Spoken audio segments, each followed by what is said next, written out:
Messi ও Neymar এদের jersey পরা যাবে কি না? রোনালদো, মেসি, নেইমারের জার্সি কোথায় পাবেন আপনি ভাই?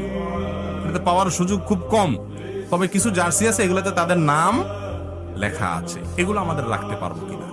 এর উত্তর হলো যে যখন চেতনা ভোতা হয়ে যায়, যখন একজন মানুষ, তার ভিতরে কোনো চেতনা বলতে, আদর্শ বলতে কিছু থাকে না, তখন তার মধ্যে আর আসলে সাধারণ অন্য কোনো প্রাণীর সাথে তেমন কোনো পার্থক্য।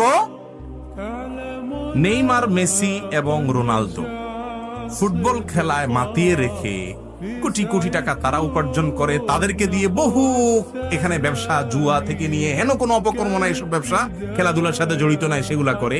আপনি মুসলমানের সন্তান, আপনি জান্নাতের যাত্রী, মুহাম্মদ সাল্লাল্লাহু আলাইহি সাল্লামের উম্মত, আপনি এই সমস্ত ইহুদি খ্রিস্টানদেরকে আপনার আইকন বানাইছেন, তাদেরকে আপনার স্টার বানাইছেন।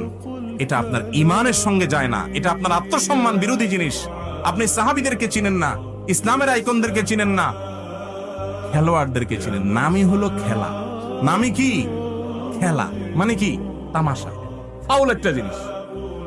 সেই খেলা, এটাকে নিয়ে আপনি সিরিয়াস হয়ে গেছেন যে ওই খেলোয়াড়ের নাম আপনার জার্সিতে রাখছেন। এগুলো আমাদের ইমানের সাথে যায় না, জায়েজ নাই। বিশেষ করে মসজিদে নামাজ পড়তে যে অনেক যুবক ভাই নামাজ পড়ে, সেটাকে আমরা অ্যাপ্রিসিয়েট করি, ভালো কথা, কিন্তু জার্সি পরে যাবেন না, এটা জায়েজ নাই।